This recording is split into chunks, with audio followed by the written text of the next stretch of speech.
मैं एक बात कहूं, विश्व में कोई भी देश ऐसा नहीं बचेगा, मेरी बात को गंभीरता से लीजिएगा, अगर ये युद्ध थोड़े समय और चला, अमेरिका इजराइल और वर्सेस ईरान, तो विश्व का कोई देश ऐसा नहीं बचेगा जिस पर महंगाई का असर नहीं पड़े। कांग्रेस क्या करे, सपा क्या करे, भाजपा क्या करे, छोड़ दीजिए, इन बातों कोई मतलब नहीं। ठीक, ये डोमेस्टिक अफेयर नहीं है ना कि कांग्रेस कार्यालय विज्ञप्ति जारी कर देगा तो महंगाई कम हो जाएगी, दुनिया भर में होगा, छोड़ दीजिए कौन क्या कह रहा।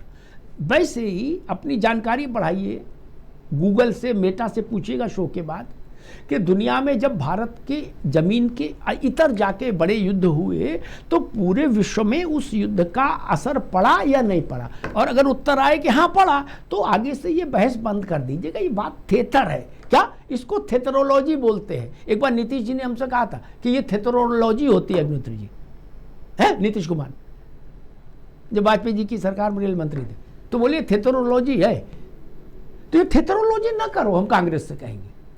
मुझे दुनिया के इतिहास में जब भी युद्ध हुआ, युद्ध से परे रहने वाले देशों पर भी उस युद्ध की छाया पड़ी या नहीं पड़ी, इसका उत्तर खोज के बता, व्हाट्सएप कर दीजिएगा, मैं आपकी बुद्धिमत्ता को वहीं से प्रणाम कर लूंगा, एक ऐसे भेजूंगा तुरंत।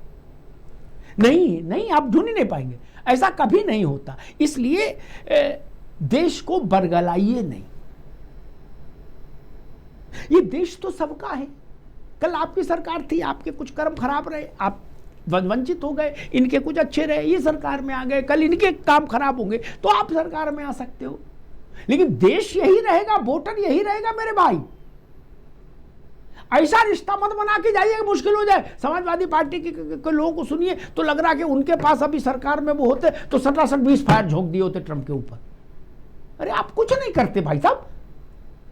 ओबामा आए थे तो उनसे हाथ मिलाने के लिए सीधे बच्चे की तरीके से बंद गले का कोट पहन के लाइन में लगे थे। हमको ज्ञान दे रहे हो कि 20 फायर ठोक देते, अटारी चढ़ के मार गुड्डू सटासट। अरे कुछ नहीं करोगे भाई, हम जानते नहीं। और मिलके ऐसा लगा था कि जैसे साक्षात विष्णु का दर्शन हो गया, आधा झुक गए थे। नाम नहीं लेना चाहता, लेकिन आधा झुक गए थे।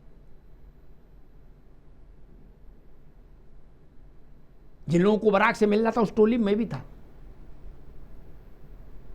भारत सरकार ने तय किया था। ऐसी बात करते हो यार जैसे मोहल्ले की लड़ाई हो। विवेक जी, कन्नौज का मसला नहीं है कि छत पे चल के ईंटें फेंकने लगे पड़ोसी घर में। ये कन्नौज का मसला तो नहीं समझ रहे कहीं, ऐसा मत समझिएगा ना। देश की प्रतिष्ठा और उसके सम्मान का तो ख्याल करो यार मेरे। और जो लोग कह रहे हैं कि अमेरिका का क्या टेटुआ दबा देना चाहिए भारत को, हम उनसे पूछें जो जिंदगी भर ये कहते रहे कि चाइना सबसे बड़ा खतरा है, जब वो रक्षा मंत्री रहे तो उनने चाइना पे हमला कर दिया था, है? नहीं ना, नहीं किया ना हमला। सेमिनार में बोलते रहे, जब पद से हट गए, जब पद पे रहे तब तो नहीं हुआ कि बोले चलो चाइना पे निकालो टैंक। बोले आज यूपी नहीं जाएंगे, आज चाइना निकल जाएंगे सीधे दिल्ली से चाइना टैंक पे। नहीं गए ना। ये कैसा एक ये युद्ध का उन्माद पैदा करना चाह रहे हो क्या यार आप लोग? और ये वही लोग हैं, सबको प्रणाम करते हुए कह रहा हूं कि देखो कैसा मौसम बदलता है।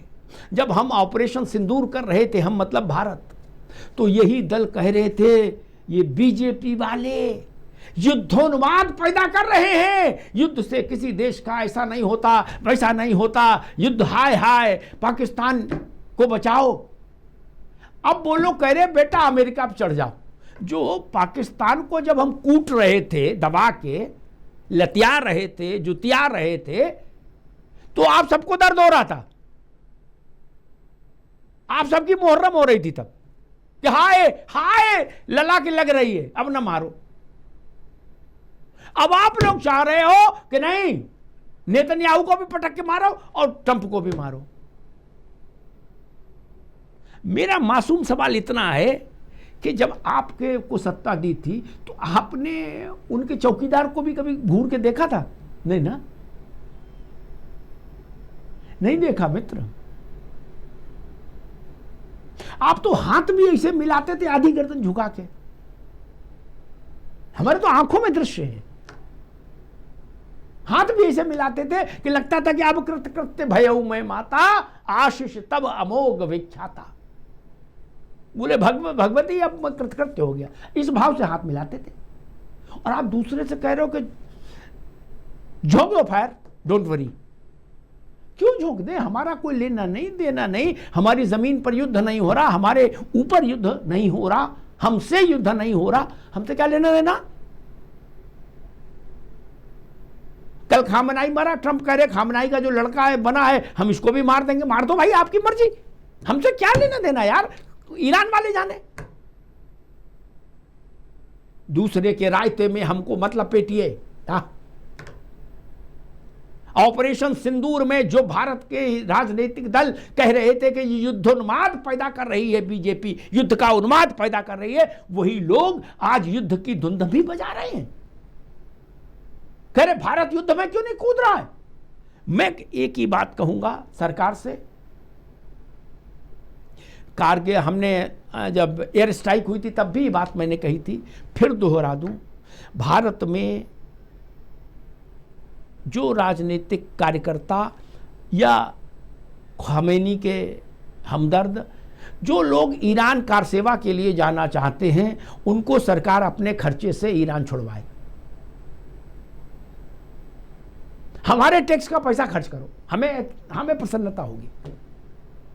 कांग्रेस से 10,000 लोग लो, 5,000 सपा से लो, 6,000 आरजेडी से लो, 7,000 ममता जी की पार्टी से लो, और इन सबको, और जो लोग कह रहे हैं कि ईरान पे हमला बंद करो, मोदी तुम होश में आओ, ऐसे सब लोगों को तेहरान में ले जाके बीचों बीच उतार दो। क्या? एक छोटी पानी की बोतल और ग्लूकोज के बिस्कुट को पैकेट देके।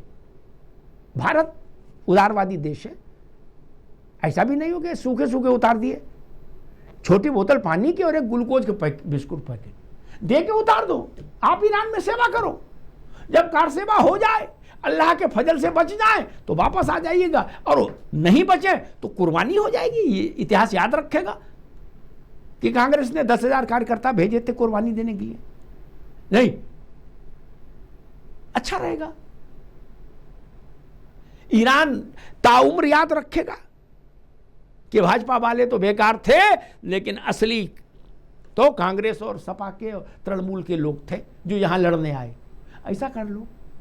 लेकिन भारत को युद्ध में घसीटना ठीक नहीं। भारत से कोई लेना देना नहीं, और भारत के लिए किसी का उकसावा महत्वपूर्ण नहीं होना चाहिए। भारत के लिए ये सिंगल पॉइंट होना चाहिए, 150 करोड़ लोगों का हित, भारत का सम्मान, सिर्फ इतना। धन्यवाद।